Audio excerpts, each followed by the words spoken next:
I'm going to read again 1 Corinthians chapter 1. We read from verse 14. Let me read it from verse 14 again.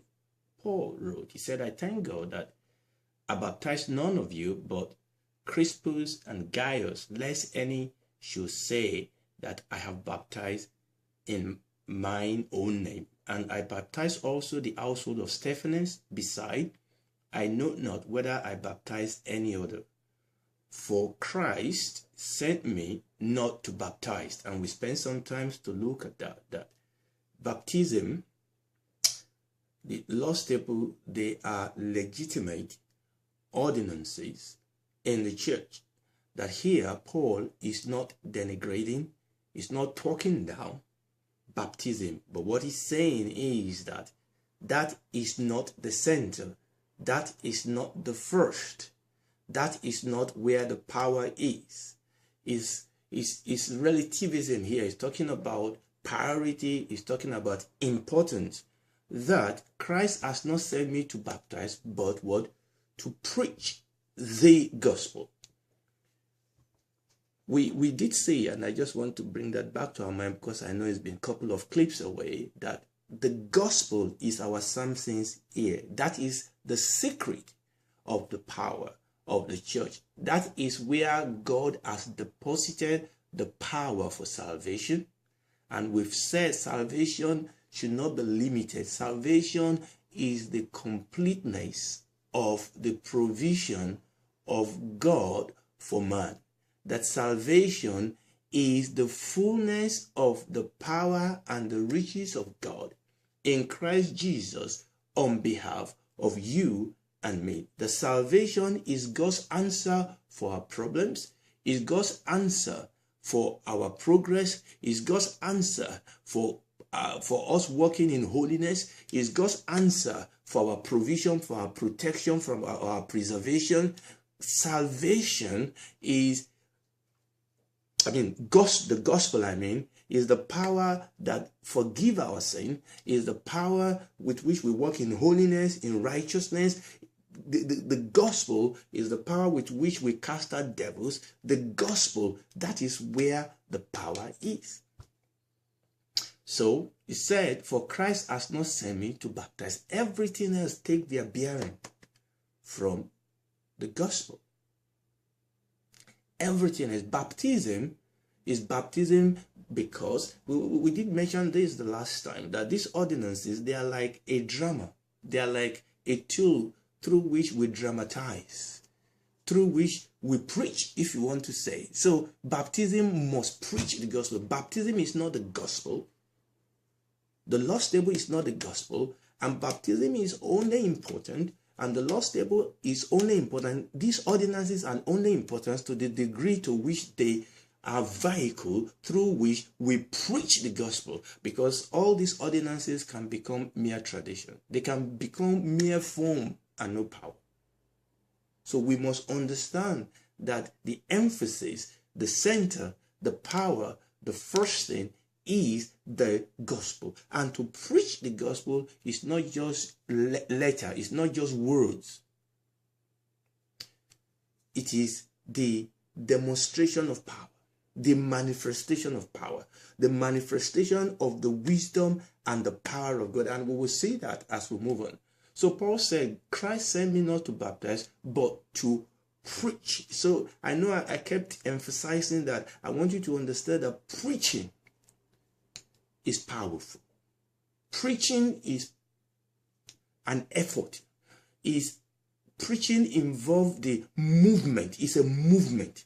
It's a movement of power. It's a movement of wisdom. It's a movement. When we preach, God moves. Okay, preaching is a movement of life. It's a flow of life. We preach, and the content, what is moving, is the gospel. Amen. Is the gospel. For Christ sent me not to baptize, but to preach the gospel. So, when we don't preach the gospel, there's no power. Because it's easy for us to get all distracted, all involved. I know I'm repeating this, but it bears repeating. We can be legitimately busy, but deny the power, just like Martha did. She was busy. She was busy for Christ. She was trying to feed Jesus. It's very, very necessary that we don't fall into this trap. It's possible for us to be legitimately busy providing for our family. The Bible says a man must provide for his home. If he does not do that, it's worse than an infidel. But let's understand, let's prioritize, let's put the gospel first. And when you understand, we'll understand that the gospel, I know we titled this, What is the Gospel? But really you will begin to understand that really that is not, technically, it's not a matter of what is the gospel. The truth is that it is a matter of who is the gospel, because Jesus is the gospel, God is the gospel. And all the revelation that flows out of the person and the revelation of God. So in a very technical sense, it's not a matter of what is, but a matter of who is the gospel. Then that flow into what is the gospel. Hallelujah. For Christ sent me not to baptize, but to preach the gospel, not with wisdom of word, but lest the cross of Christ should be made of none effect. So if we preach another gospel, there will be no effect. If we preach it wrongly, there will be no effect. If we preach it for the wrong motive, and he said not with wisdom of, not with human wisdom, not with human wisdom, lest the cross of Christ should be made of no effect. I believe that we all should be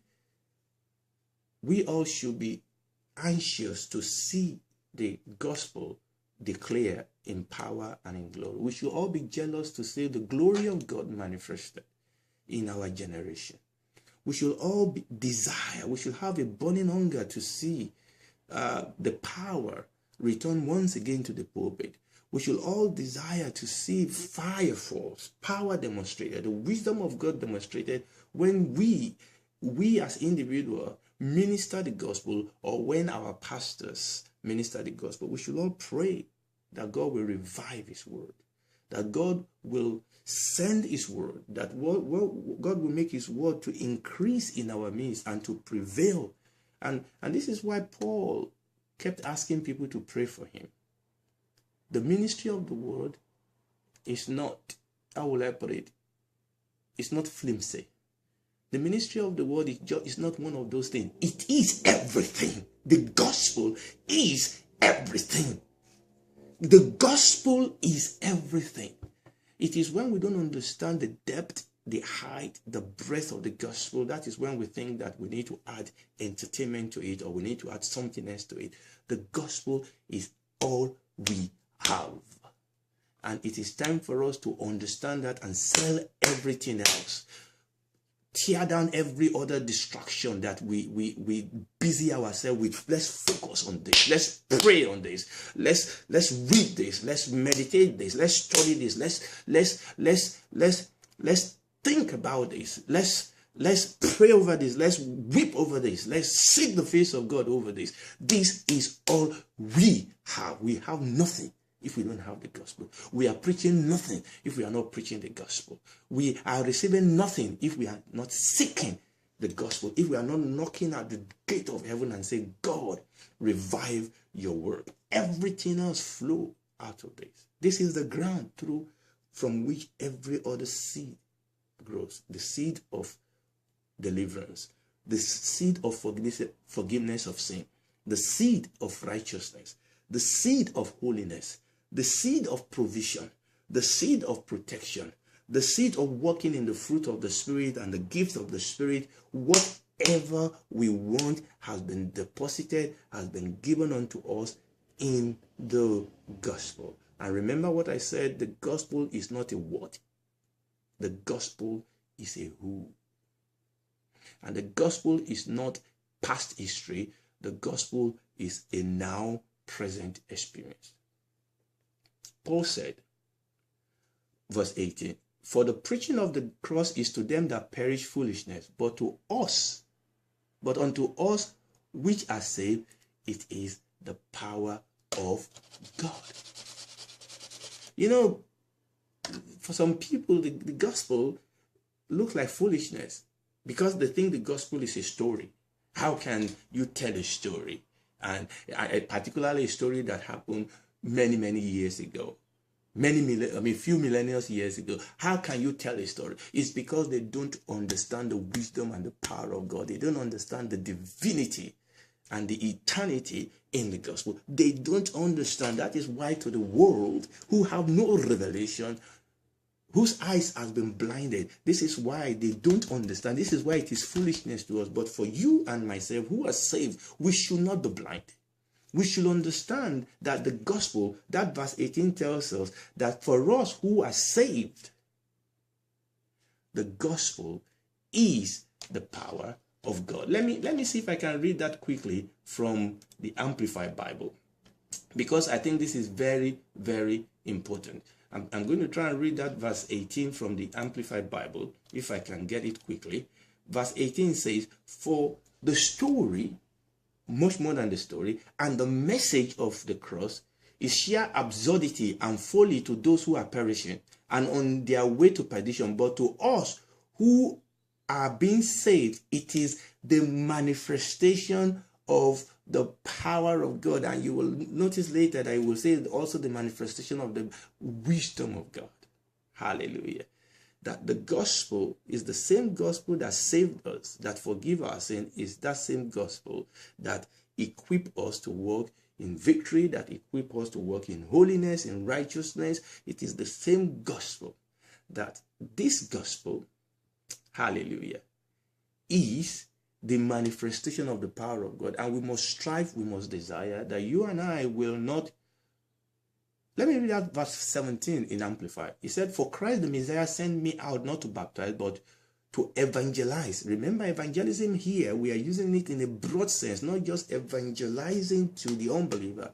You see, we said an evangelist is the messenger, is the one that herald the message. So we can herald the message to the unbeliever, but also we preach the message, we preach the gospel to be saved. So by preaching the gospel, not with verbal eloquence, lest the cross of Christ should be deprived of his force and empty on it of his power and render vain, fruitless, void of value and of no effect. That is what we are trusting God that we are going to avoid. That when we begin to understand and return back to preaching the gospel in our own experiences and through our experiences affecting others, we'll begin to understand experientially, not theoretically, experientially, that the gospel is indeed the power of God, the power to save, the power to heal, the power to deliver, the power to walk in holiness and righteousness, the power to be the head and not the tail,